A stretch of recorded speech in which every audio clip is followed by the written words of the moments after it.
according to this, we've got a minute. I'm still at 6:29 to be honest. 6:31. Thank you, Nathan. It says What? 6:31 also. Well, fine. I like that clock better. Okay. All right. Good evening. I'd like to welcome everyone to this September 11th, 2019 regular board meeting of the Pullman School District. And we'll begin with our flag salute, led by our Pullman High School ASB representative, Sue Ellen Rice.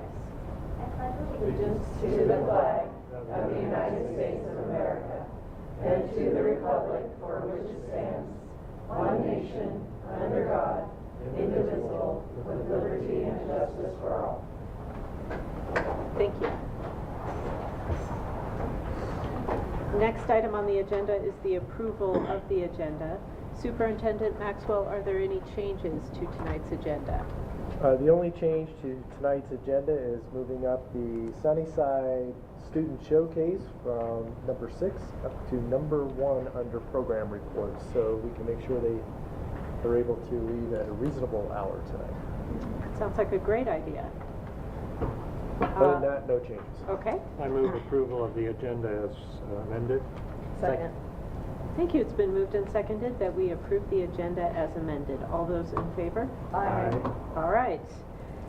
Next, we'll move on to reports, correspondence, and program, beginning with our Pullman High School ASB report.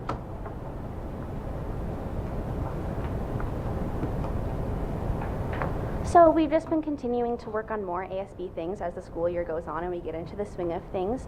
Like I mentioned at last meeting, we're deciding to do like a random national holiday every month just to get students more involved and to show them that the ASB is here. So the one we decided to do for September is National Pancake Day, and we're going to do that on Thursday, September 26th. So this morning at the ASB meeting, we did our first run through. So with the pancakes, figuring out some kinks to work through, you know. Just figuring out with that, and we're going to have an ASB suggestion box when we do that, so people can come up, get their pancakes, and then if there's anything they want to see that the ASB will do or through the school, they can turn that in as well. So hopefully we get some good ideas there, and just showing our visibility to the school so they know who we are. And then we're continuing on our emphasis in clubs, so we're trying to have representatives from executive and from the different classes go to the different meetings with clubs. We're trying to have different people go to every club just so we know that they know that we're there, and we can just continue through with that so they know if they have any questions who to talk to. And then different grades are having separate meetings with Mrs. Willie just to figure out their different events. Like sophomores put on Tolo, the juniors put on prom, and we're trying with seniors and freshmen just to see what they want to do for their classes specifically. So they're all having their own meetings by grade to figure out what to do to get their grades specifically more involved. And then we're working with Spirit Club for homecoming. They're in charge of homecoming, but we want to support them and make sure that the information gets out and we know what to do to help them with that. And then the last thing we've been doing is we've been preparing for the class meetings, which are next Wednesday. I've been making the slideshow, so just getting all of the announcements out so everybody knows what's going on with ASB and their representatives and just all the announcements with that. So that's basically everything we've been working on since last meeting. Thank you. Thank you. Thank you. Thank you. Thank you. Okay. Next, we have board reports, beginning with Director Weed. I went to LMS staff meeting this morning. Started my day with Dr. Maxwell and Cameron and his troops. It's fun to see some of the teachers that my kids had, and then a whole lot of new teachers. But hopefully, just trying to encourage them to celebrate their students' successes and let us know so we have something to talk about. I haven't been to the high school one yet. So Justin, what have you got coming up? So we're not going to share anything. Oh, first home game is Friday. We've got just the awesome chain gang route ready to go, which is my husband and Jim and Mitch Chandler with Mike Callender supervising. So that will be, and this is like, I'm trying to figure out our son. We did it when our son was playing, and he graduated in 97. 96. So he's been doing it for, they've all been doing it for quite a while. So one more time, great season, looking forward to it. Go Hounds. All right. Thank you very much. Director Roberts? Nothing too much. I've just been starting off the school year, going to staff meetings, PTA meetings at Kamiak, and luckily it seems like everything's going very smoothly, and I think that's a testament to all the preparation that the Kamiak staff have done, and so otherwise nothing to report. Okay. Thank you. Director Everman? Similar to Nathan, I've been attending the Franklin Elementary School staff meetings and also their open house. So, yeah, great. A lot of enthusiasm. And I think I mentioned this last time, but they're so appreciative of smaller class size. Yeah. I may have heard that too occasionally. Director Tanner? Just echoing everybody else, I attended my first staff meeting at Jefferson this morning at 7:45, and I was really impressed with the energy within the teachers and the collaboration and camaraderie they all had. They were real eager to help each other on committees, and I might have heard a couple arguments about wanting to be on multiple committees, which I thought was really wonderful. They're also very happy about the smaller class sizes and less students in the classroom, so it was a great experience, and it was nice to get to meet some of those teachers over there I hadn't yet.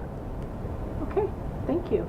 I'll share, I worked on voucher audit this morning and discovered that at Lincoln Middle School, they had actually stocked a science room with surplus glassware from the WSU surplus sales, which I thought was, number one, cost saving, but also such a good environmental move when you can locally source something and just pick up somebody's cast off. So kudos to the district and whoever thought of that. That was a great idea. So that concludes my report. Let's move on to the superintendent's report. Thank you. So again, just want to thank the school board members that have been going out and attending the first staff meetings and the first PTA, PTO, or Booster Club meetings. It's a lot of time, but it's great to have you out there and engaging with the staff and hearing all the good things that are going on. So really appreciate that. So I know it's a busy schedule for September, but it's really a lot of fun. Great start to the school year continues. We're doing some fine tuning and some adjustment in some areas, but overall it's going really well for the start of the school year. And I'll just put a plug out for PHS students. If you're a junior or senior, student ambassador applications are being accepted until September 30th. So if you're interested in being a student ambassador, please fill out an application. Really easy process. And that concludes my report. Were you going to say anything about the Oh, SEPA? sorry. That's right. Okay. Thank you very much. I didn't have that one written down. Also, this week, we've had some inquiries from constituents regarding a SEPA posting down by Kamiak Elementary for a rock quarry in the vicinity. So SEPA is the State Environmental Policy Act, and it requires all governmental agencies to consider the environmental impacts of a proposal before making any decisions. So this is the initial process of a proposed rock quarry would be west of Kamiak. And that information is an environmental checklist to help the city identify the impacts of the proposal, if there would be any, and help the city decide if there should be an environmental impact statement required. So the school district is aware. We typically provide feedback on conditional building applications and any zoning changes. We're automatically notified of those, and we have a process where we do respond, whether we believe there is a potential impact or if we believe there's no impact, we still respond. So Joe Thornton, Executive Director of Operations, and myself are monitoring this, and we will provide appropriate feedback on behalf of the district. So if you have any questions, so SEPA is just the environmental checklist, the initial stages of a proposal, and we are aware. So, thank you. Thank you. Yeah, thank you for that clarification. Okay, let's move on to program reports, beginning with our Sunnyside Student Showcase presented by Sunnyside Principal Pam Brantner, and presumably some students as well. Yes. So first off, I'm very proud to announce and bring forward our K-Kids. We have Mrs. Emerson, who is the advisor. Larry Clark also assists with the K-Kids as well. Jack Carper is here from last year. He was our vice president. Natalie Clark was our president, and this year Shayna Singh is our vice president. And so they're just going to give you some information about past and present, and since the school year just got rolling, they're getting their numbers, and I subbed in 3rd grade today in the afternoon, and we were talking about K-Kids, and they all told me they were coming to your K-Kids meeting. They just don't know the date. That's what they said. So anyway, with that, I'm going to let Mrs. Emerson and the students take over. So, Mrs. Emerson, and we started K-Kids a couple of years ago, and so these are, like I said, this is our former. We love K-Kids because it's one of the few clubs that you can be a lifelong member. And so you start in elementary school, move up through the middle school, high school, and then Kiwanis Club. And so our core values are that character building, leadership, inclusiveness, and caring. And so Shayna's going to read our mission statement and some of our objectives, and then these two are going to tell you all the incredible things that we did last year, and I'll wrap it up, tell you what we have in mind for this year. So in K-Kids, our mission is to provide our members with opportunities to perform service, build character, and develop leadership, and it is an international-led student-led organization. And in K-Kids, our objectives are to provide opportunities for working together in service to school and community, to develop leadership potential, to foster the development of strong moral character, and to encourage loyalty to school, community, and nation. So, my name is Natalie Clark. And I'm Jack Carper. And we've been officers and leaders in K-Kids for the 2 years it's been going. And we're going to tell you about the things we've done the first year and last year. The first year we had a hurricane relief change drive, and we raised more than $500 in change, which we donated to hurricane relief. It was a school-wide fundraiser for all the people impacted by the many hurricanes. Then during February, for Random Acts of Kindness Day Spirit, we put sticky note messages on everyone in the school's lockers, and we did that both year 1 and year 2. And we cleaned up many trees, the trash around the base of the trees throughout the course of those 2 years. Yeah, and so in the second year, in October was Bullying Prevention Month, so we did a thumbprint pledge, which was, we wrote out a pledge against bullying, and we had everyone in the whole school stamp their fingerprint on there, and signifying that they agreed to not bully people and be kind to everyone. We also did several shoe drives. We did 2 shoe drives where all the kids in the school donated shoes for people who couldn't get them or couldn't afford them. And then we donated that to an organization called Souls for Souls, which collected those shoes and gave them out to people who needed them. At the end of the school year, we also planted a tree in the front of our school, and all of our members spent time in the mornings and afternoons to water the tree, and so yeah. I learned that helping others is more rewarding than helping yourself, because you understand how people are struggling and you're able to help them. So what I took away from the experience is that helping around your school and community is rewarding to both you and the people you're helping. Awesome.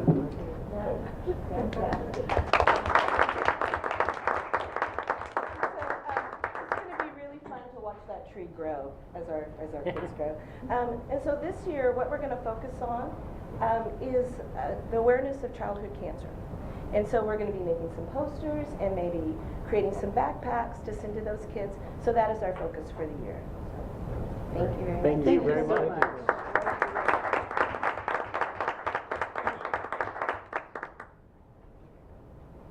Okay, that was wonderful.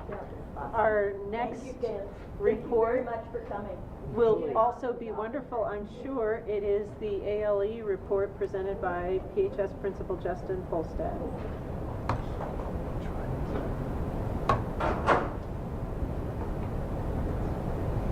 Thank you. All right, thank you. I have a brief report for us all tonight on our ALE, on our Alternative Learning Experience program. And I just, I appreciate our program is a little bit different than others throughout the state. we really work, we have an alternative program. It's not off-site, off-campus. It is still very much can be intertwined with the programs that we run at the high school, and it allows us to help our students meet their specific needs, but allow them to continue on kind of on that personal pathway for themselves. So just real brief, we'll go through our quick process and then just give you our numbers and any questions from there. So of course, to be part of this program, it's not just that anybody can do it. There is a process for it. There's some criteria that students need to meet to qualify. And when a student does want to request to be a part of the ALE program, that's the criteria that they need to meet, and that comes to our student support team, and we go through that and discuss and try to make a good decision to help that student as best as possible. The subjects that we offer in the program currently are English, ETE, Science, Social Studies, Health, and Math. And in those different subjects, we offered 35 classes that students could access this past year. Our breakdown of our head count, we had a total of 68 students that participated in ALE this past year. You can see there are 6 freshmen, and it kind of grows from there. And that's part of it is for students that need some remediation. They're trying to hit that 24 credit mark. And it's also for those students that are kind of figuring out their pathway and what they need. And so then they're taking some credits through that program as well. Here's a breakdown of the credits that were earned by students and in those classes. So students will take one class at a time, but a student could take in a year, could take a health class and a social studies class. So those numbers over there on the far right of students is more than the 68 students that participate in the program, but it's because they may have taken more than one class throughout the year. Okay, and then for a total of 50 and a quarter credits. And then our program, like I said, is unique because it allows students to stay here and be a part of Pullman High School and access the other things that we have if that works for them. Because we, of course, are striving to meet the needs of all of our students.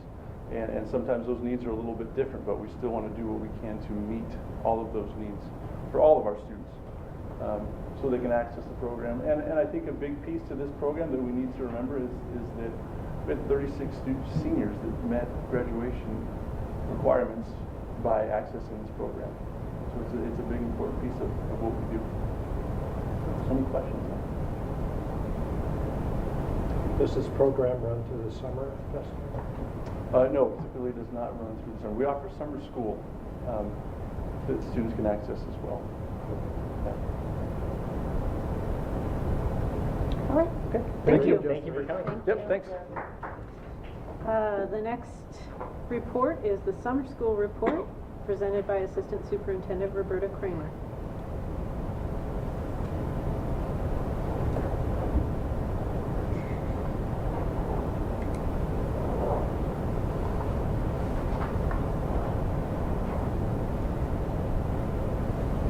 Second here, I'll get that for you. There you go. Okay, so you can see that we offered a little bit, our summer programs this year were a little bit different. We continued to offer Summer Learning Academy that's funded with Title and LAP funds.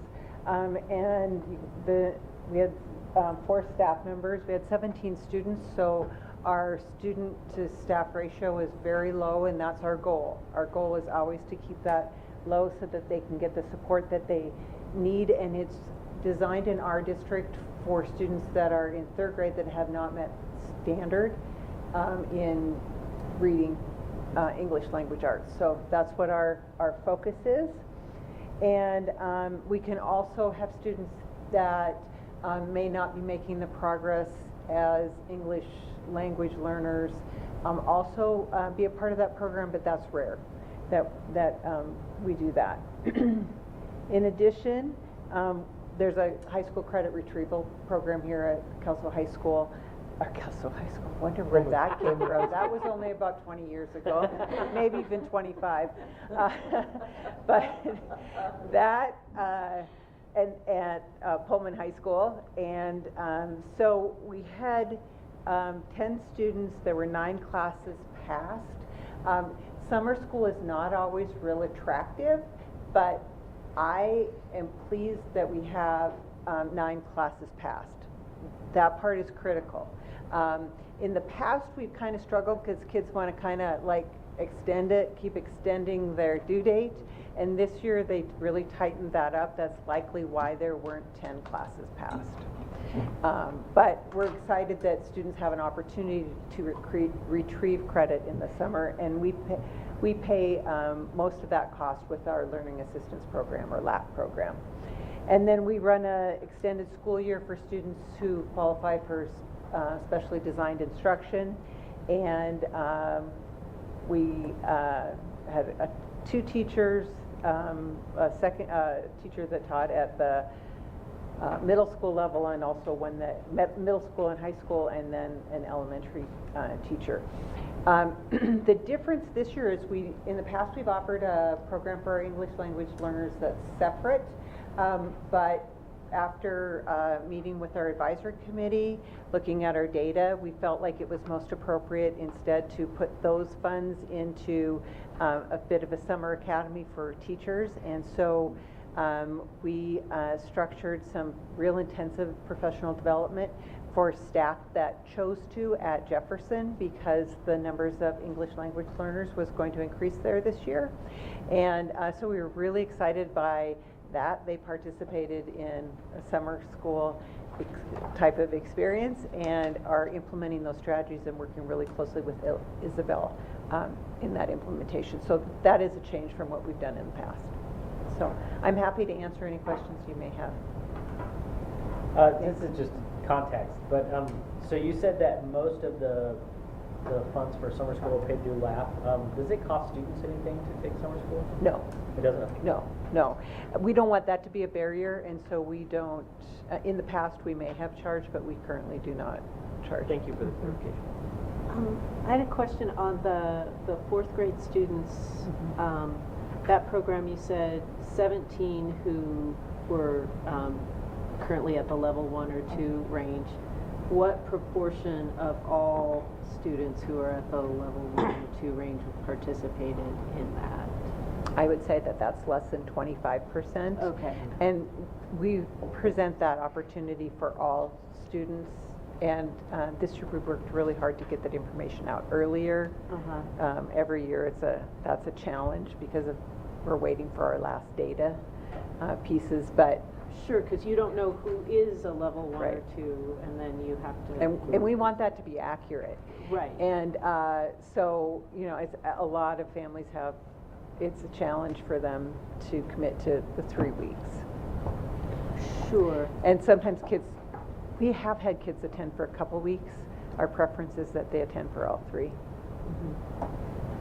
So somehow growing that number of an existing program would be just utilizing it more. Yeah. Would be a great next step. Yeah. Okay. Thank you. And does that data come from the MAPS testing that you do in It the comes spring? from a combination of MAPS testing, the Smarter Balanced at the end of 3rd grade, because that measure, that's one of the pieces of information that we use. Yeah. Okay, thank you. You're welcome. Oh, and next report then. You're up here for a while. Assessment results. Yeah. Yes. Okay, state assessment results.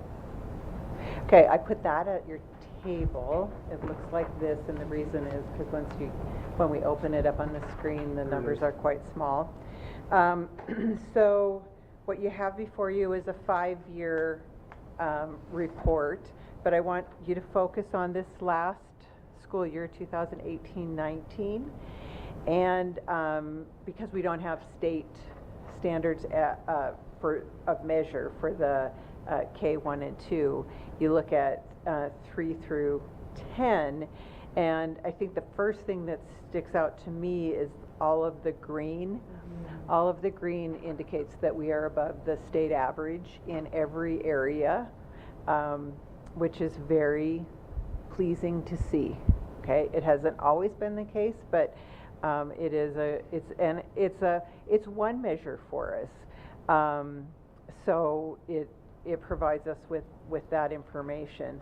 And you can see that, you know, in some areas we're scoring higher than at others, but, you know, as you remember, these are always different children that are taking the assessment, and so it does give us some measures as to, you know, where are we seeing consistent growth, where might we need to provide some additional support. But I was really pleased to see that we are above the state average in every area. As you can see on the second page of that report, 11th grade science, the state average was 34.5 and ours was 73.7. So I know part of that is at the state they're really struggling to get students to participate in the assessment. We are not. We are meeting our assessment expectations. Okay, and then you see, yeah, I think that was something done. And then the ELD summary of proficiency.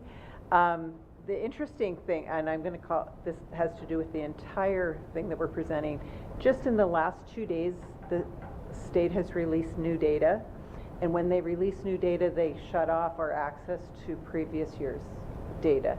I know it's there somehow. I told Bob, I know that I can find it, but it's very difficult to find it.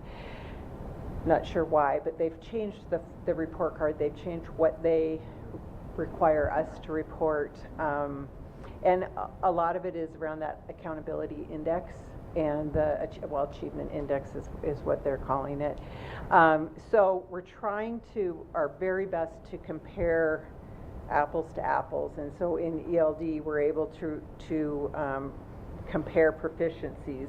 In the past they've broken that down by grade levels. They do not do that for us any longer, so we're going to have to go in and do that by hand, and until we have time, that just isn't here for you. But again, our proficiency rates are higher than those of the state. And then the graduation rates, I want us to all remember that those are all based on, we do not have last year's graduation rate. That is reported a year late. That is always the case. It is always reported a year late. So class of 2018 was just recently released. And that's the way they operate. I don't know that I agree with that's how it's done, but that is how it is done. And so we just want to make sure that that's clear to folks. And actually, one of the things that I did find very helpful in the new report card is that you can go as many as adjusted 7-year cohort. So you can go that far out. We have had, I noticed that one year we had increased our graduation completion by a certain percentage every year up through 7 years. So that's just a point of information that we've got that exists. So I wanted to call that to your attention, and I'm happy to answer any questions you might have.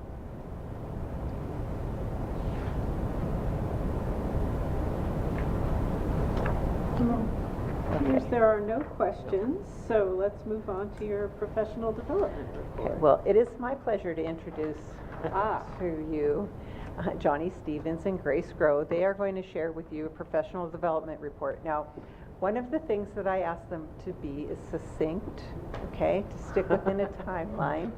Try not to look at that. Take as long as it takes. And here is the thing.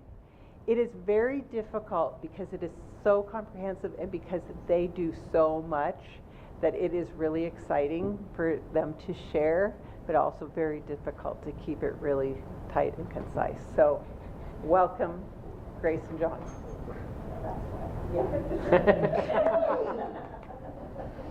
What a great team we are, but... Hi, so good to see you guys again. We love coming here. We're very excited to be here. Thank you so much. So we're going to talk about professional development and Grace Grow, Johnny Stevens.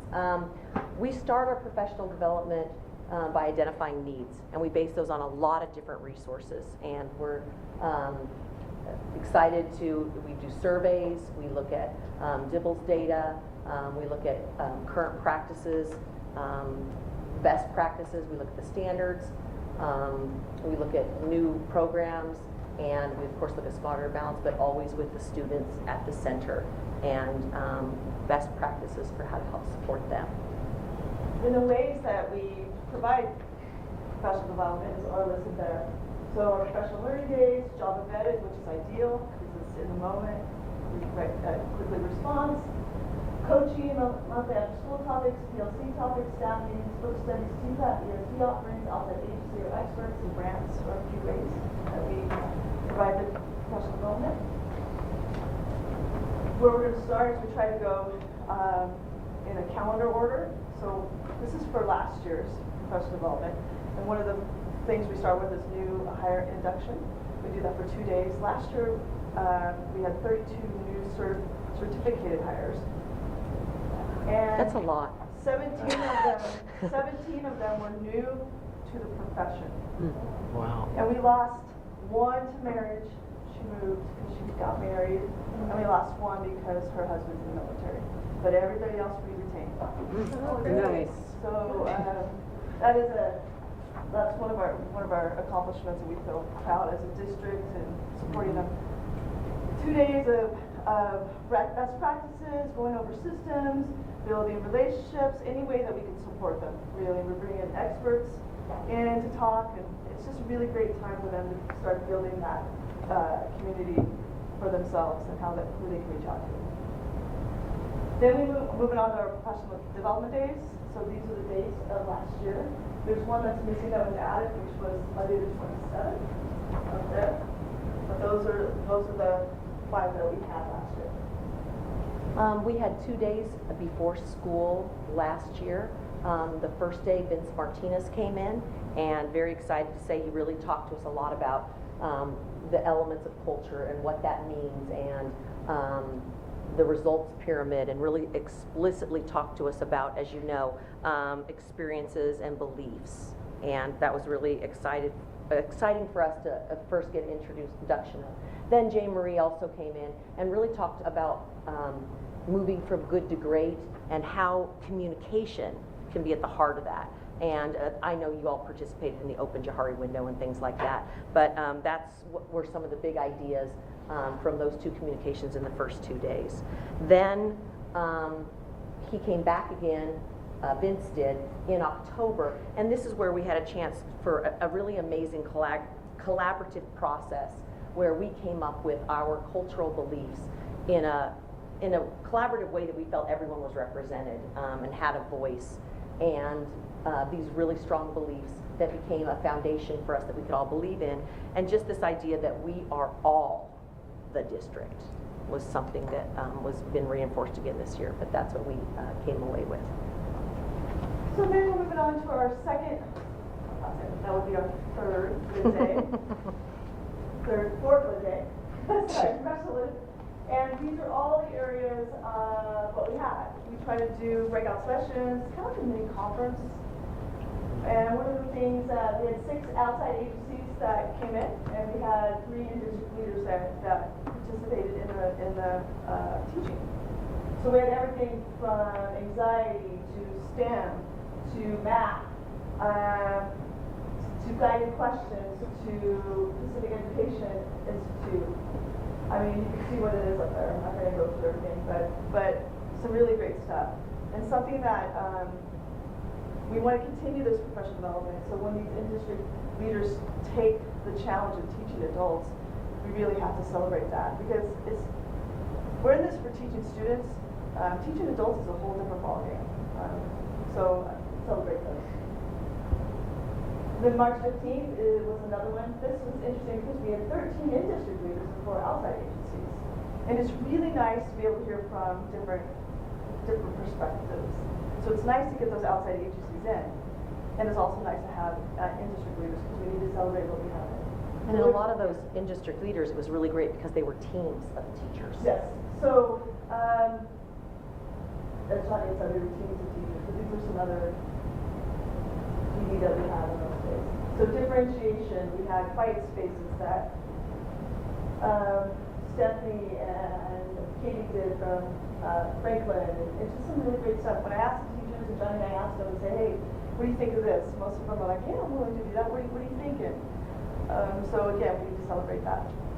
Really like to celebrate how Grace handled the Learning Improvement Day. She took the lead on those, and we have gotten amazing feedback about how valuable they are and how much better they are. And following every PD opportunity, we do some type of feedback. So we do a survey or we ask for feedback, and then we're responsive to that. This year, we changed new hire orientation a little bit, and we separated the days and we made it sooner because we got feedback they wanted to get in their classrooms sooner. So you'll see And- that, so go ahead. No. You'll see that there's some of the section about 504 and students with, who are on IEPs. So we're making sure we're hitting all the social emotional, like I said, differentiation. We're really trying to hit all the content, all the needs. In a perfect world, we hit it all, but we need people to be able to lead it. So I was fortunate enough to have an opportunity to do a lot of different math professional development. This slide is pictures they've shared with me. So what's happening now in this process, this professional development, it's not one and done. It's a process that we build upon to build teachers' capacity and paraeducators' capacity to learn. And in that process, they are inviting Grace and I in, not just in math, but in other areas. Come in and see this. I've got this from this professional development opportunity at Lid Day. Will you come in and see how this is happening?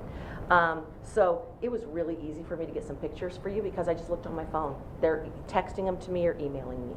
So this is some really great things. Grace, I talked too long on that slide, obviously. Just kidding. We also had some professionals come in, just like we do at Lid Day sometimes. We've had Michelle McKenzie and Kim Dennis come in and do some training for the 3rd year in a row. And then I am on the right-hand side. I get to follow up and catch up new teachers. Had a lot to catch up last year. That's why my schedule's a lot busier than theirs.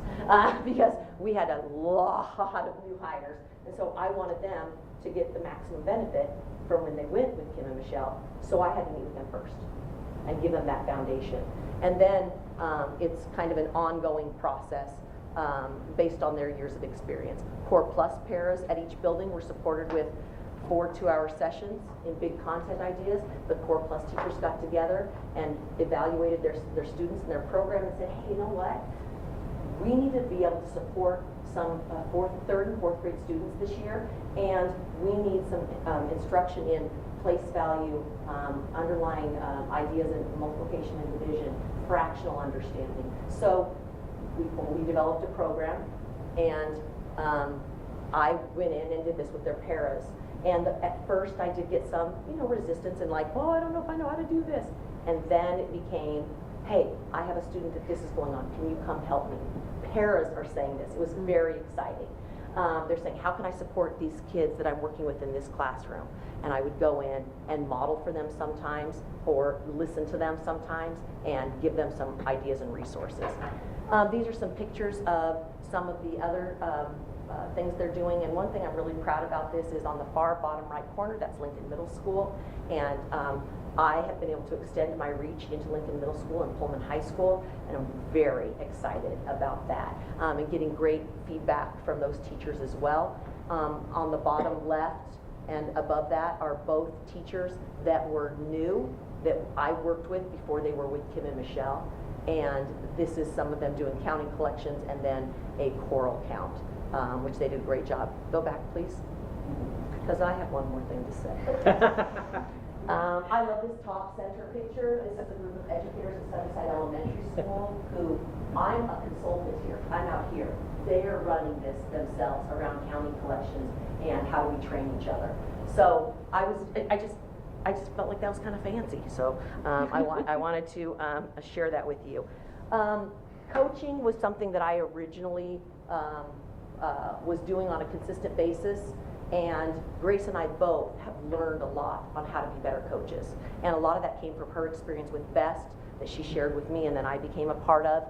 But we are purposeful. We have purposeful cycles with new hires that have, we plan, we meet with them, we debrief, and then we have action steps. So it's not random and just walk by and who should I coach today.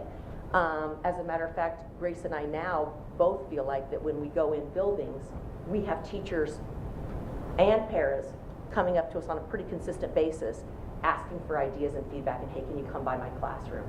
And it's hard when I have to say, I don't know if I can do that right now, or if we have to do other things. So that's exciting. Grade level teams, we do coaching for grade level teams. They may say, as a team, we're really concerned about fractional understanding and how we're going to do that. Fourth grade team at Jefferson did that. Third grade team at Sunnyside came to me and said, place value. This is where we're missing some ideas in place value. What can we do as a team? We partner with building admin. We are very excited to support their school improvement plan. What are their plans and how can we support them? We are blessed. We have amazing admin who support us and believe in us and trust us to help them with those important goals. And obviously there's content specific areas, and then we are trying to give even more avenues so that they can access information when they need it. Because a lot of this is done in real time. We use a studio model. Just did it the other day where in the middle of a class lesson I might say, hey, time out. And I may say to her, hey, have you thought about maybe we should try this? That might be a better way to do it than, you know, picking sticks for kindergartners. That's a great idea, but not in the first couple days of school, I think. I think we should pick their partners. So, like Grace said, in real time, it's a lot more powerful because we're addressing it as it's happening. I don't sit back and coach. We get in and work with them. Okay, wait, and the last thing, I'm totally jacked about this. Scope and sequence work, it's almost done. Okay, our scope and sequence work, totally excited about the scope and sequence work. We just finished it for math. We, based on Grace's input and Roberta's input and Bob's input, I'm so excited that we picked newer teachers to be on this to develop their capacity around the standards. That's based on Baxter. Yeah, That was based on so awesome. yeah. Okay, all right, go.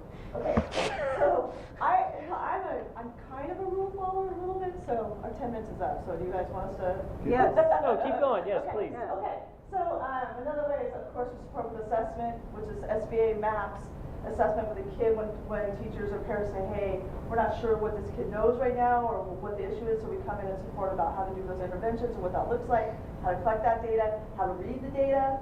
I'm a huge component that data is a good thing. It's not the whole picture, it's just a piece of the puzzle. It shouldn't scare us, and we need to use it as a tool to help us grow. So we support in that PD. I know SBA really well, so does Johnny, MAPS, all of that. So we support the teachers in understanding what the data looks like. Highly capable, we want to make sure we're enriching our students too. So we do highly capable 6 hours throughout the year starting in August. And we did a focus study around teaching gifted kids in today's classroom. We also sent some teachers to offerings at Whitworth. I don't know if you've heard, but Whitworth has a great gifted program up there. So teachers went to that as well.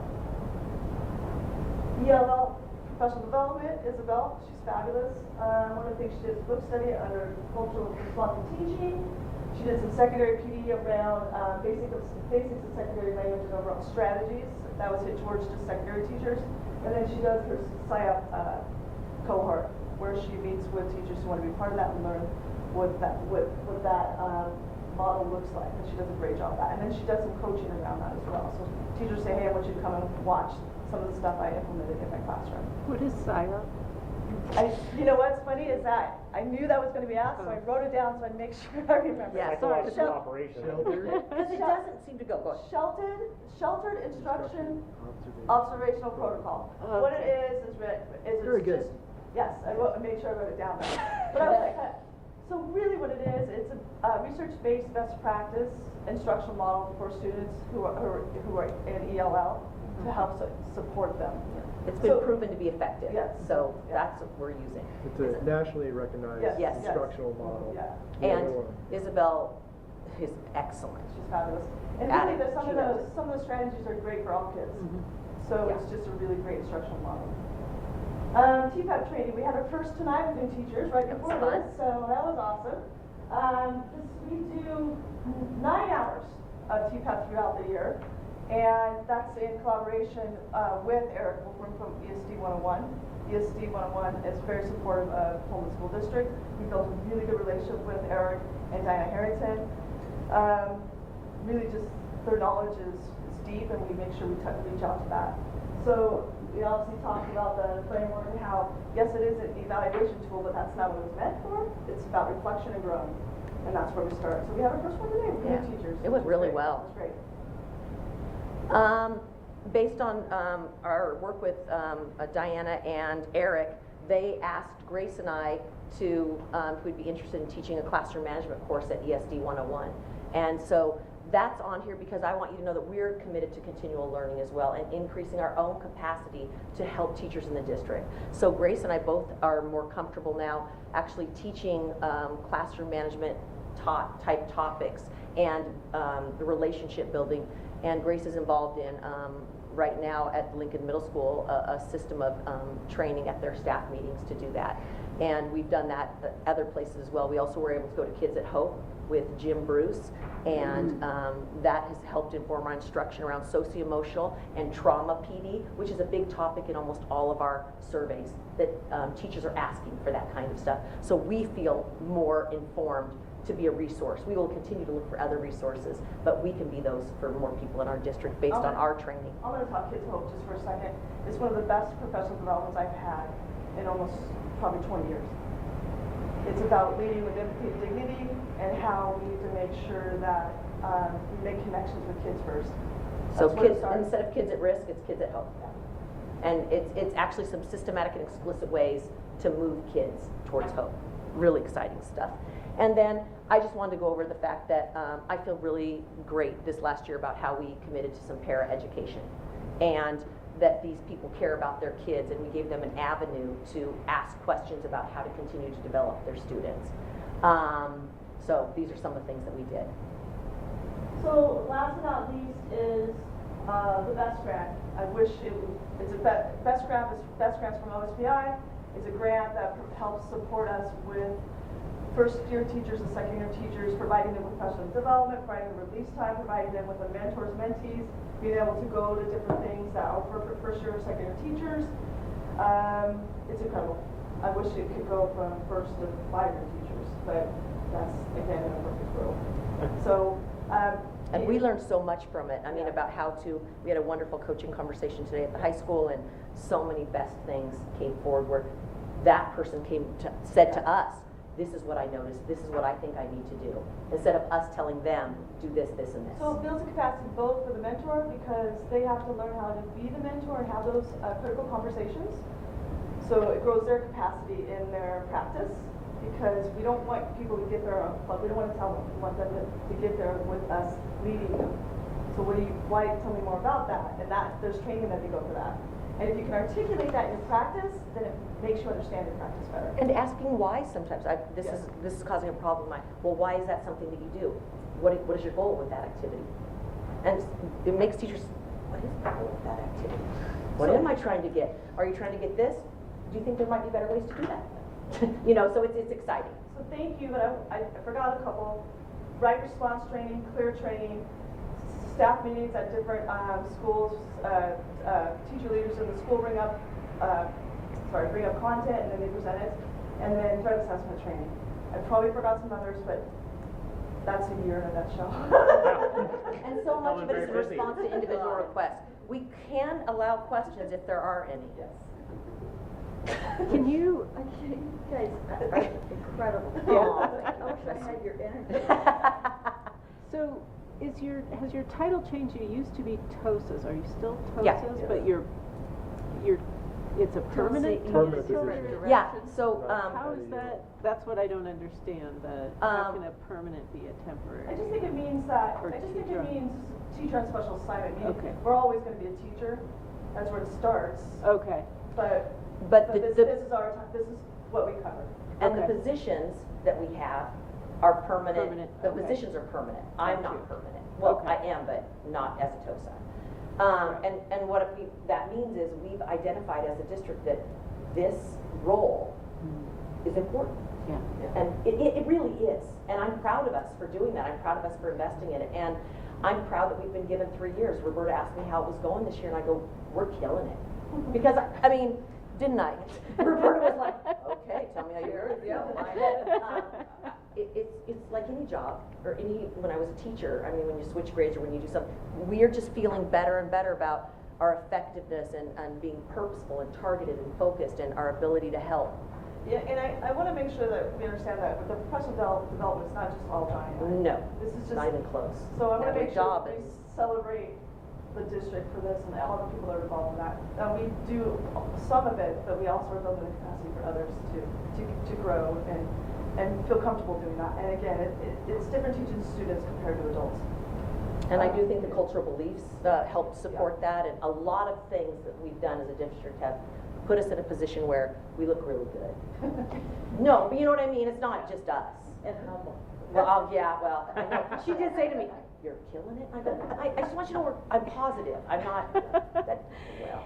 In the past, you have sometimes shared the feedback that you've received, like on your new teacher training, both the positive and the like constructive, and I always thought that was really interesting Yeah, to we hear. have it. It's kind of I might have insight. brought it today because Oh, okay. I thought you might. I would want it. just say feel free. I mean, a board member could always choose not to read something, Okay. but Thank you. it's always I will, really because I fun want you to know that I think that that's an important thing we do. And Bob and Roberta have always told us that if we take a survey, we have to communicate the results. Right. And I feel very good about our communication of the results, usually. I'm sorry, you guys haven't had that, but we get the results and we go as far as to say, at Lincoln Middle School, this many teachers answered this survey and this is what the most of your teachers wanted. Because we want the principals to know after the new hire orientation, we set something to each, this is what they want to know next.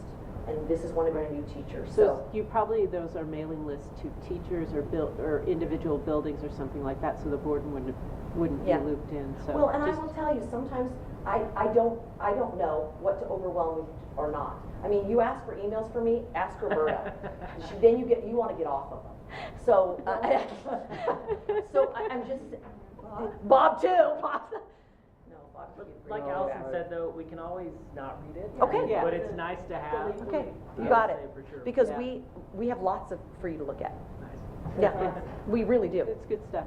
Yeah, And I thank think you. that the work you've been doing, you've established yourselves now as credible sources of information, so that's making your job easier, making it more acceptable. You have to agree. Yeah. It's just awesome. Thank you. Yeah, thank you. I We love feel your very, enthusiasm. we love the relationship we have with our teachers and our admin, so. Well, it's always a good sign when people are seeking knowledge. I know, Yeah. right? So it's awesome. Right? It really is. Yeah, They don't run thank you. high when you come. No! They're like, can Not you yet. when you Maybe can, for a map. actually, and my sister teases me because I go, every once in a while I go, I want to talk with you. She goes, oh, well, you're not going to be here very long. As soon as people know you're in the building, they're going to come after you. And I was like, I'm sorry. But that is my job. Oh, Yes, yeah. Yeah, you made the comment that you thought your coaching had improved this year. Is that because the teachers are more engaged, or you're listening better, or a combination of? I think it's more experience.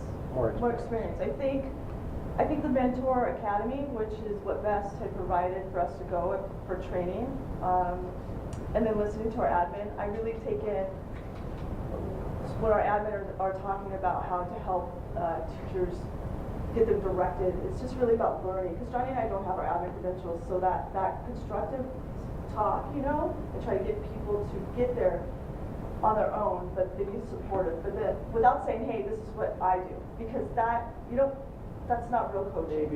Maybe we could maybe we could be coached as well. Maybe we could think about having that at a workshop. Yeah.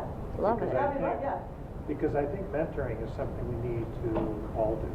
I agree 100%, and it changed my practice. Right. Yeah. That's why I kind of picked that up. So anyway. Thanks for asking that. Yeah, and Okay. Grace has been a real leader in that. Well, with veteran teachers who sometimes need some coaching, that sometimes can get sticky, so you have to really go in with positive intent and really try to grow that capacity, and they've been fabulous so far. Do you think that'd be possible, Bob? We can make that happen. And Dr. Kramer and Dr. Maxwell have always said to us, you are non-evaluative, and we hold true to that. I don't want to be honest. Our goal is growth and progress. Well, but I think that's a whole different direction that education is taking. That's Because true. I think for 10, true. 15 years, it's been very, you do this or else. Right. It's exactly true. Now it's you do this and we'll give you some positive feedback. So we It's a have whole had some. different mindset. Yeah. I agree. And the ability to realize that as a teacher, it's my job to reflect. It's my job to make sure that in that mindset of, I have to reflect on what my practice is doing in the classroom and how is that directly supporting student growth. And if that practice is not working, then I need to reflect on what else can I do. And they're getting there. Most of them are there. And some of them aren't telling us anymore, oh, that's, you know, my test scores or whatever. They'll say, hey, I noticed this. What can I do? And which is it's powerful. Yeah. Constructive too. Yeah. And that's a direct, as a team, that's from up to bottom too, just everybody supporting. Well, thank y'all very much. Thank you. Thank you. Thank you. Small room. Okay. The final report is program compliance presented by Superintendent Maxwell. And this will be thrilling after that presentation. Just wait. Why don't you stand up and sing it or something? Dance and sing? I ought to, because that's the only way it's going to be. Thanks, you guys. Thank you. Yeah, thank you. Have a good evening. Those poor Sunnyside kids would be bored to death. You know.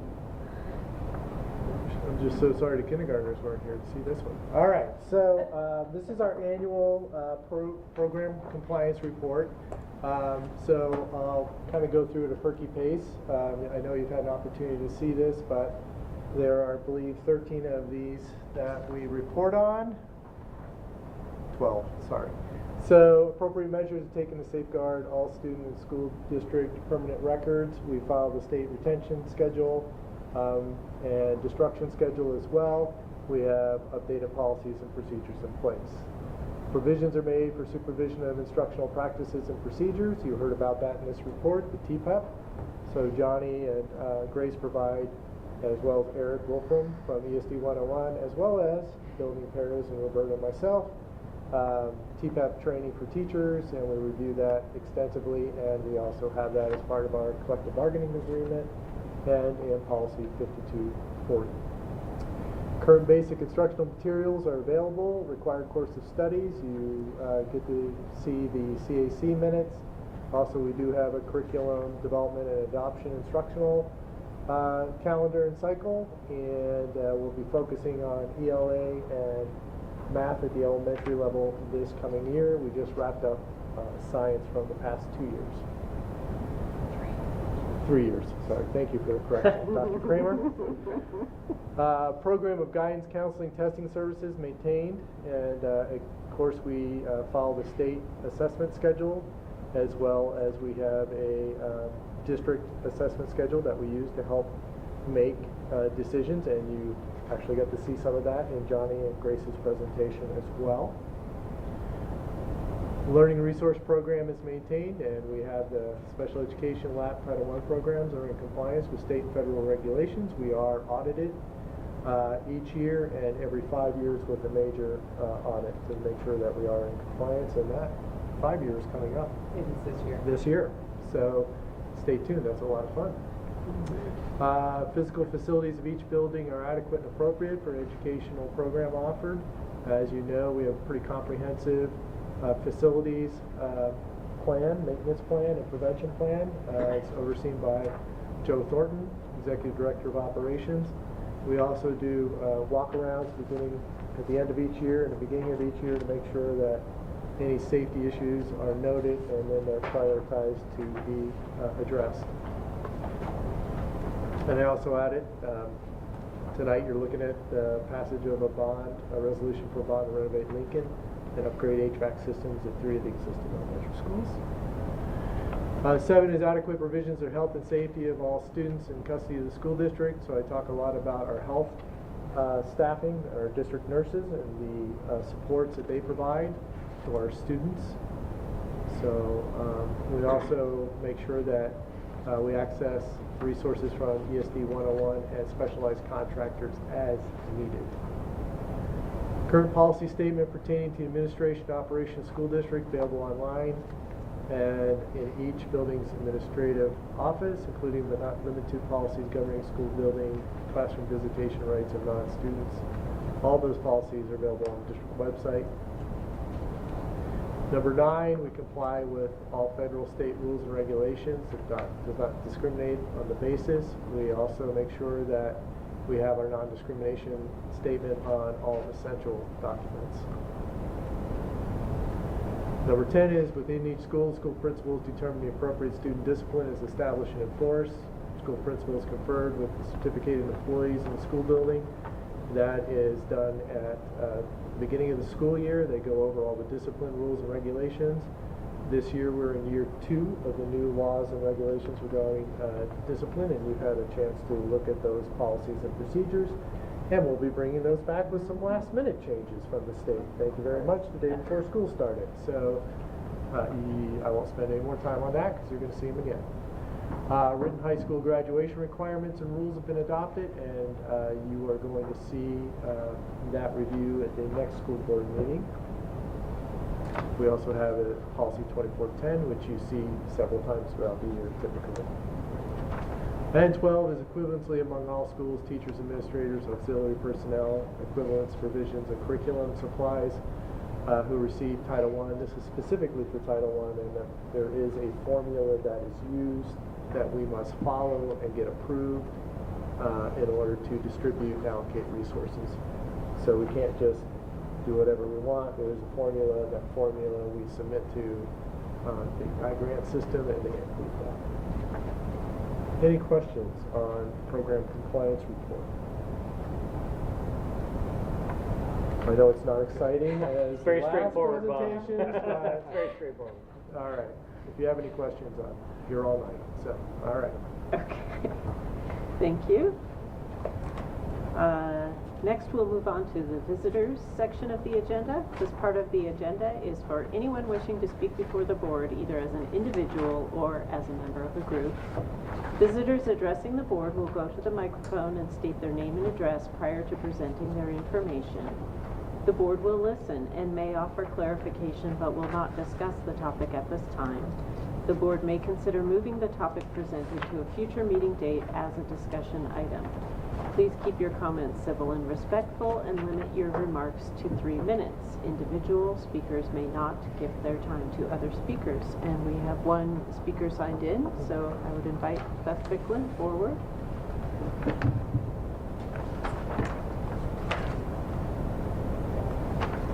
Hello, my name is Beth Bicklin. I live at 1040 Northwest Clifford Street. I would like to address the proposed changes to policy 3207 that you'll be considering later tonight. In the DSM-5, the diagnosis code that is used for a person who has experienced bullying or harassment is B15.42. With that diagnosis is the history of emotional abuse. This diagnosis is used as justification for insurance companies to provide reimbursement for services to help the individual correct the issue or better deal with the issue. Additionally, according to our RCW 74.34.035, as mandatory reporters, we are required to report abuse or neglect. While the state of Washington does not define emotional abuse, it does consider an act or failure to act that may cause injury or substantial risk to a child's emotional development as abuse. One of the revisions that we're proposing to 3207 is to remove any references to emotional well-being and psychological or social harm. While I understand that the school is not required to list these terms and that they do not make part of the federal definition of harassment, I strongly feel that we need to in some way consider protecting the emotional development of children when we make rules for our school district. In my mind, when I think of policies and procedures, it's more like a contract between the school district and the community. In that sense, I understand that contracting with the community to protect our children from bullying or emotional abuse could make the district liable if they fail to live up to the contract. In the past 3 years, we have had at least 3 parents come and talk to the board about bullying, severe bullying instances that have happened to their children in our district. While I can't speak for those children or even the parents, most of the parents who've experienced this, I personally value having schools where my children attend and are safe from emotional harm. I would ask that while the rules seem clear on how policy 3207 should be written, that we find some way to address our students in this bullying that's going on. On a personal note, one of the things that we noticed that came in our attendance policy is that it states that if your child is experiencing anxiety, which is like a stomach ache or throwing up, or is just a severe aversion to going to school, that we should push them there. We should get them there because, you know, we need to meet our attendance guidelines. Unfortunately, if the opposite were happening and a child was having that same reaction to going home from school, that would be cause for concern. Thank you. Thank you. Would anyone else like to address the board at this time? Can we get that written statement copy? Yeah, do you have a copy of that?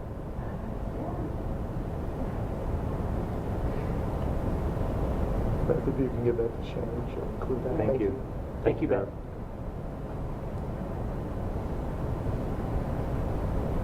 Anyone else? Okay. Next, we'll move on to the consent agenda.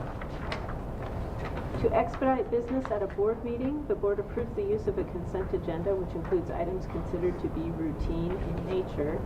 Any item which appears on the consent agenda may be removed from the consent agenda by a member of the board and voted on separately. The remaining items will be voted on by a single motion.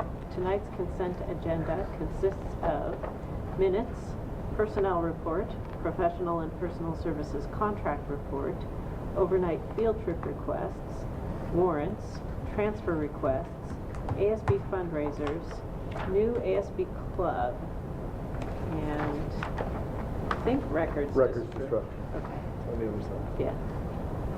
Okay, and I would now entertain a motion regarding the consent agenda. I move that we approve the consent agenda. Second. Thank you. It's been moved and seconded that we approve the consent agenda. All those in favor? Aye. All right.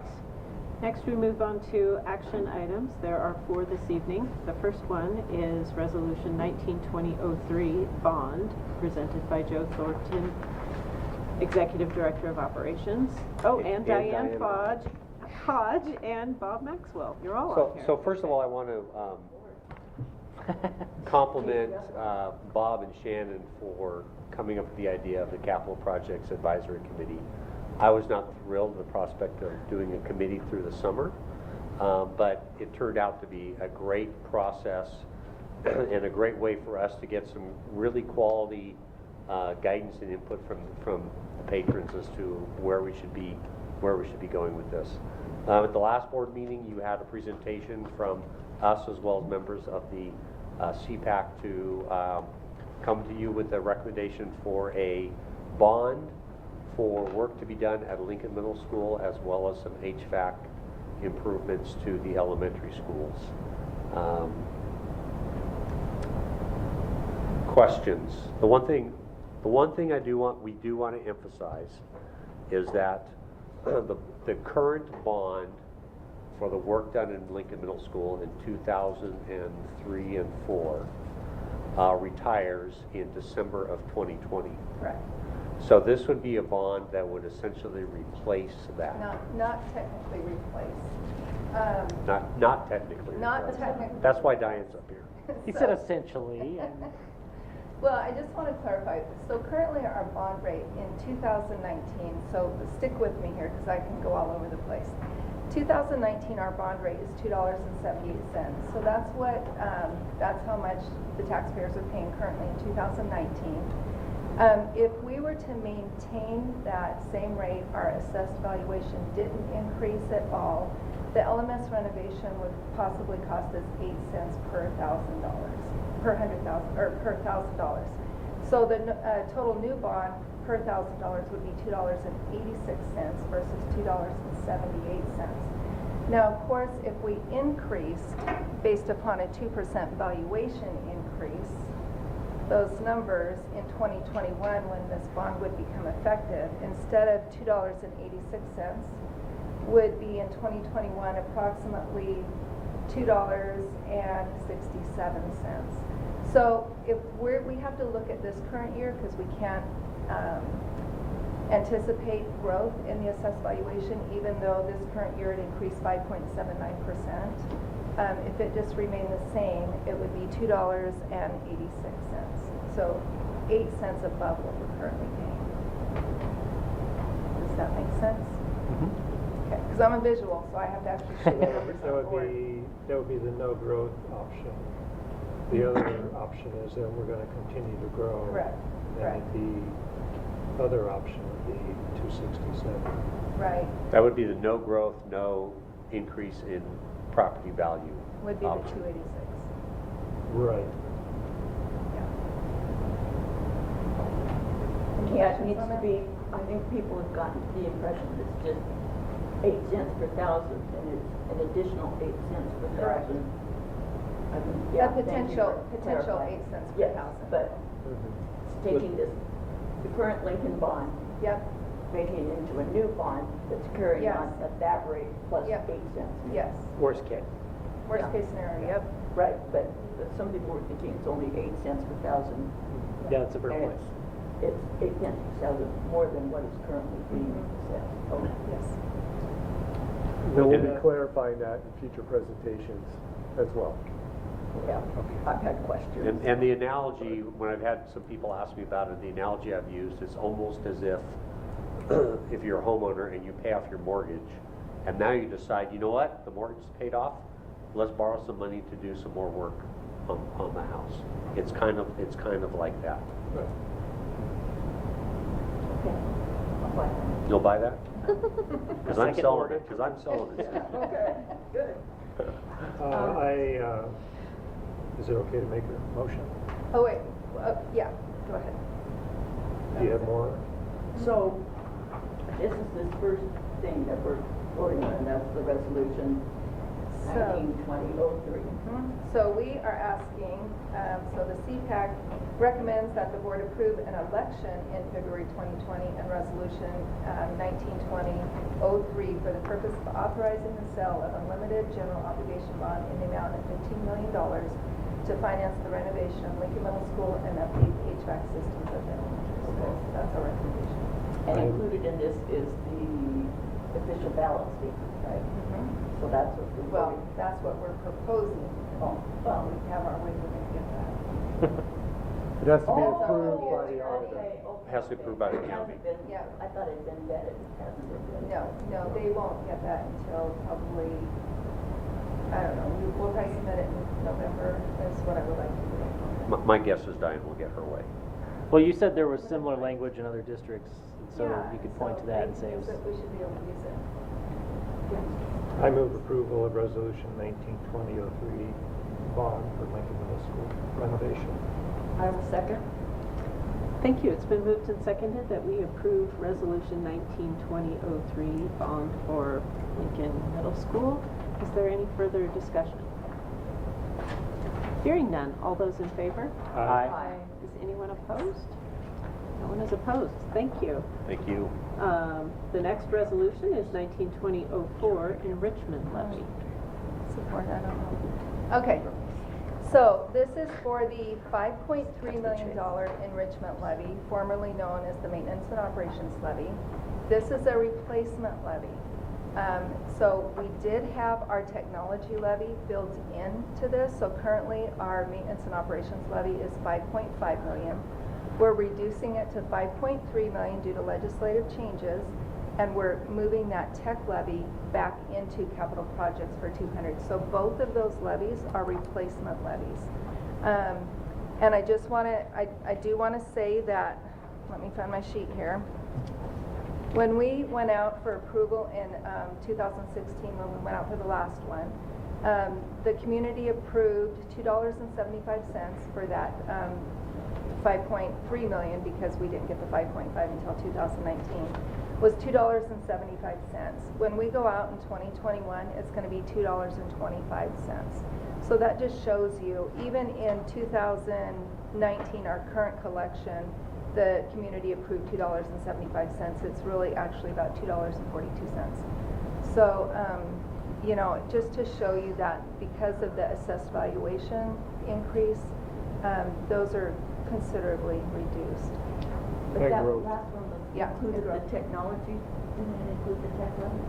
Yes, in 2019 and 20, that includes the tech So if levy. you're using the figure 275, it's not really 275, because 275 is the tech levy as well as. Yes, correct. Correct. Yep, so it would have been 285. Okay. Yep. I'm just talking the enrichment levy. Yeah. But I thought the enrichment levy last time included the tech levy. No, not in 2017 and 18. We didn't Oh, pick that okay, back up okay, because the yeah, tech yeah. levy didn't expire until 2019. Okay. Yeah. Thank you. So a levy, when we put a levy on a ballot, that's good, that's for 4 years. 4 years. Okay. We're recommending 4 years. Yeah. Correct. It could be 1, 2, 3, 4, I was going to say 1 through 4. But they're so expensive to run, Amanda, that Exactly. we like to go for the 4 years. And You it take a provides, risk that the rate could go, I mean, we could get more potentially in the 2 years later, but it's just such a big, I mean, you're constantly running a levy. it's very costly to run the levy, and also with a 4-year levy, helps us to plan finances 4 years out, because we know how much money we're gonna receive, and so it makes planning and budgeting much, much more easier, so, yeah. Yeah. Used to be back in the dark days when we were still voting with slate and chalk and practically. It was always just 2 years. Yeah. So you're constantly going. In a minute and they you needed to ran forward. one, you were running another one. Yeah, you were already preparing for that. And then you're next one. taking the risk of, you know, what the 4-1 is, you're taking the risk that you're cutting yourself short, but it helps so much more with the. And Susan, we took that into consideration when we went out for the 5.3 because we were going out for the bond. Yeah. And we just don't want to oversaturate the community with No. taxes. And so that's why we're keeping the M&L. By the time this enrichment levy expires, our assessed book value will have gone up. And so that at that point, we can go for more money and it's going to cost the Right. taxpayers less. So Yeah. there was pre-planning in that and why we're doing it the way we're doing. Yeah. Well said. Okay, so let me get my little. So the Finance Committee recommends the board approve an election in February 2020 and Resolution 1920-04 for the renewal of the enrichment levy collection of $5.3 million each collection year for 2021, 2022, 23, and 24, and to proceed to inform the voters residing within the school district. I move approval of the resolution 1920-04, renewal of the enrichment levy. I will second. Thank you. It's been moved and seconded that we approve Resolution 1920-04 enrichment levy. Is there any further discussion? Hearing none. All those in favor? Aye. Is anyone opposed? All right, passes unanimously. And your final levy here, 1920-05 So tech again, levy. we kind of talked about this. This is not new. This is built into our current levy. It will cost about 8 cents per $1,000. So I don't, you know, it's just to help upgrade our infrastructure, our technology infrastructure, software, online applications, et cetera, for students in the classroom. I don't know if you want me to go into any more detail, but we are asking the board to approve Resolution 1920-05 for the $200,000 4-year technology levy. So is the current technology level, you said it was 10 cents per thousand? That was back in 2017. Oh, okay. Yeah. Okay. But then it was wrapped into, Okay. I see. in 2019, it was wrapped into the enrichment. Okay. So between the enrichment levy plus the tech levy, it'll be 233. 3. And, you know, so think about that. It would be 233, and in 2020, the voters approved 269. So we're far below that. And I just want to make a note that we have not raised that amount ever It's always since it been was two. first, Yeah. we first ran the tech levy, which was many, many years ago, I don't before I know was when. even here, so greater than 7 years, we have not raised that amount. And actually, it's gone from 10 cents down to 8 cents per thousand assessed. So again, a good bargain. Where's your calculator? So in total, what are we asking for? Total like with the bond? Okay, so total, as of, let's say, I've got to do 2019, it would be $5.20 total if our assessed valuation did not increase beyond this year. If we received a 2% increase, now again, this is with a 2% assessed valuation increase over the next 2 years, we would be looking at a flat $5. We've always taken it to the community that we will not exceed $6, so we're far under that. And that includes, so this is the bond for the high school, for Kamiak, a possible renovation for Lincoln, and the last year of, and then Franklin, the additional classrooms at Franklin. So that's a lot of building in a short amount of time. Yeah, it is a good bang for your buck. So that's it. And then just the replacement technology and maintenance and operations levy. There are no further questions? No. I would move to approve Resolution 1920:5, tech levy. I will second. Thank you. It's been moved and seconded that we approve Resolution 1920-05 tech levy. Is there any further discussion?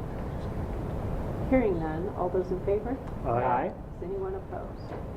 All right, that passes. Thank you.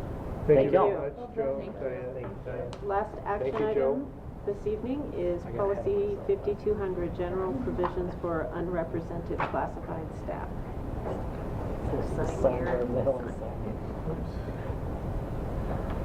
I was voted to hold it on. Okay, and that would be me, so thank you very much. So you've seen this, I think, twice before, and so we've had some very helpful feedback from constituents. And so we've taken some of the suggestions and molded those, so I'm going to skip to the very end where we've done, this is the same that you've seen except for at the very bottom, we've added a, I'm going to get to it, sorry. There we go. This disclaimer. So I know you've seen this, but again, this policy is intended to provide general guidelines regarding work rules, benefits, and other issues related to employment in the Pullman School District. If you'd like assistance with interpreting this policy, or if you have employment-related questions that are not addressed by this policy, please contact Human Resources or Payroll Office. While Pullman School District strives to make the information presented here as accurate as possible, this policy does not include all state and federal employment regulations. As laws are constantly changing, Pullman School District reserves the right to modify its policies and procedures, including those covered in this policy heading. So based on feedback, we worked with restructuring a statement, and so I'll present the clean copy. Only difference is this disclaimer has been inserted.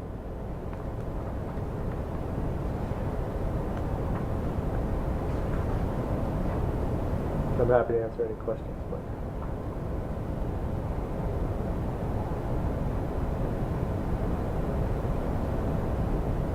So did we have did the attorney go through this, or What's that? Davey went through this? Oh, yes. To make sure it was all. Several Did times. our attorney go through it? Diane. Oh, Diane did. Oh. Diane reviewed it, Roberta's reviewed it, Dagny has reviewed it twice. We did some additional research of other districts and input from constituents, and we combined a statement. Okay, perfect. I move approval of policy 5200, general provisions for unrepresented classified staff. Second. Thank you. It's been moved and seconded that we approve revisions to Policy 5200, General Provisions for Unrepresented Classified Staff. Is there any further discussion? I just want to say thank you for going through this so thoroughly, and please thank Dagny too. She's amazing. Yeah, exactly. Got all that time in her hands. All right. Hearing no further discussion, all those in favor? Aye. Is anyone opposed? All right, that passes unanimously.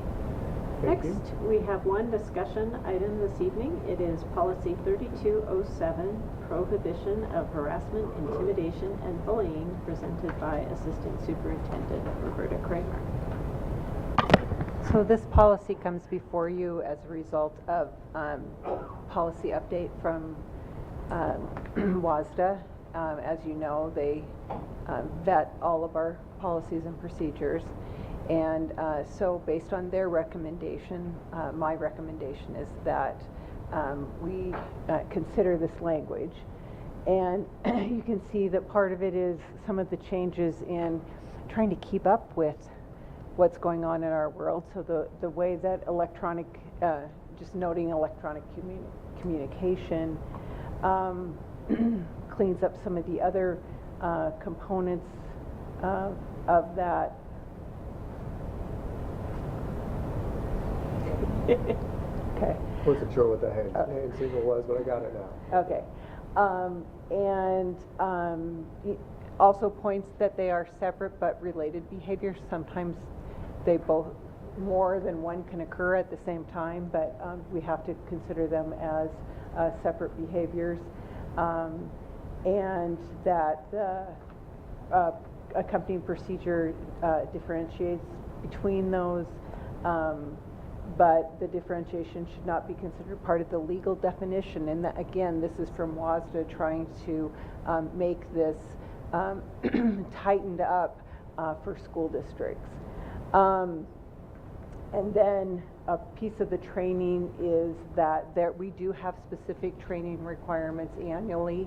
Our staff receive that every year in Safe Schools, but in addition to that, the expectation is that bullying, harassment, and intimidation are addressed by the principal with each of their staffs as well. And I don't know why, that was not new language. I could not get it to undo that. So I'm just going to say that my word processing skills have a limit. That was it. So that was always in there.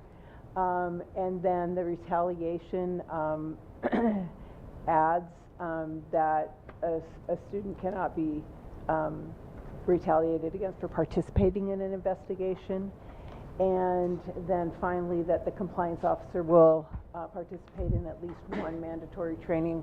And I am the compliance officer, and I have completed at least one, more than one training related to harassment, intimidation, and bullying. And I'm happy to answer questions that you may have. Roberta, the executive summary says the revisions remove references to mental well-being and psychological or social harm within the information, but I couldn't really find those struck. So if you look in the procedure. Oh, gotcha. Yeah. Okay, so it's not in the policy, it's in the So procedure. what I did in the executive summary is I just took exactly what WASDA said. I just cut and paste from WASDA. So that's referring to the procedure. Okay. And then, and again, I know that that's WASDA's communication to us for legal reasons. Yeah. Now, I'm happy, if you'd like me to, I can investigate that further and even contact WASDA around, getting more feedback from them as to what prompted some of those decisions. But this is an important policy to us, and so I wanted to be really responsive when we got a notification from them that there had been changes. So that's why I brought it to you. I interpreted the policy alert to be saying you can be harassing, intimidating, and bullying. That's a behavior that's prohibited, regardless of whether it causes someone harm. Right? Yes, Yeah, yes. exactly. The harm of it is actually immaterial to the behavior being prohibited. That's what I was going to. And that's exactly what this policy speaks to, is the behavior and our need to address the behavior. Right. And so this may be there just to not exclude other forms of impact that they may not be stating. Exactly. That would be what I would anticipate WASDA's response would be. But I am happy to check with them. And I also think it validates someone then for reporting those behaviors, because if you have to feel harmed to report it, then you're probably You have to admit harm. And you Yeah, have to, like yeah. I'm not gonna do that, but if I don't have to admit that I've been damaged, but I see something that's inappropriate, then I can just say, you know.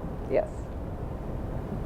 No, and I honestly personally agree with I mean, I think it is important to call out things, but it's also important not to exclude other things. And Yes. so in certain instances where you can just be general, it's often good to do so. Yes. And my guess is that is WASDA's decision, so. And this was reviewed by WASDA's legal counsel, so. Abigail goes through every one of these things. Yeah, she's really good. Especially with reference to any changes in the law that seem to happen all the time. More and more so. fancy. And I think too, if you'll notice, this has not been revised for a while. No, I'm surprised to see. Yeah, yeah. So, The revision, I mean, I mean, if they hadn't had electronic in there, I feel Mhm. that needed to be added. For sure. Yeah. Oh, even I recognize that, the old lady that doesn't. But there you are. Yeah. and I'm happy for you to get back to me with questions that you might have, too, before the next board meeting. But I think I like your volunteerism to contact Mhm, them. mhm. I'm happy to do that, We've got and then 2 I'll, weeks. I mean, it I'll is a send you an discussion. email and let you know what their response was. Yeah, Mhm. kind of the rationale on this. Mhm.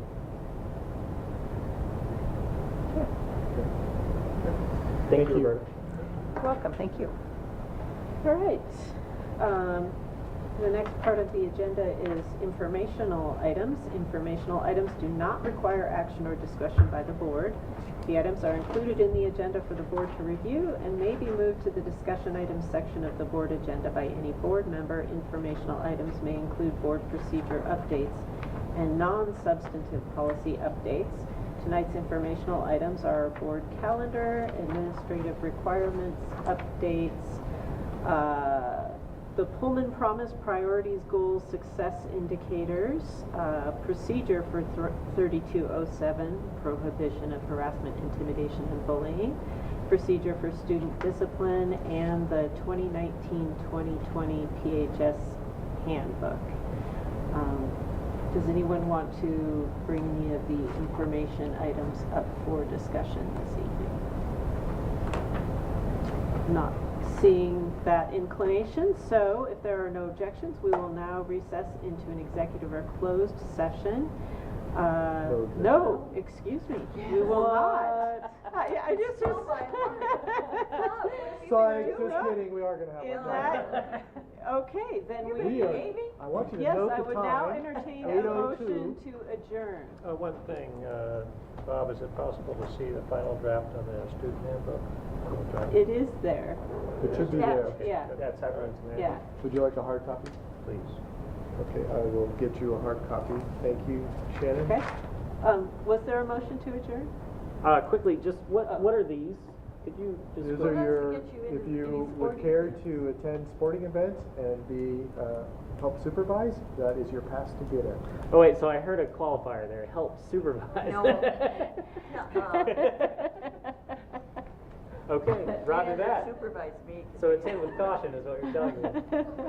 Okay, thank you. That also gets you into district playoff games as well. I move that we adjourn the meeting. Okay. Second. Thank you, it's been moved and seconded. All those in favor? Aye. All right. You could come and help me out, Look at that. There was one, I used to do the books on basketball. So there was one page that didn't get signed, and Is it my signature? nobody signed it because it didn't have a tag on it. Oh. It's, Somebody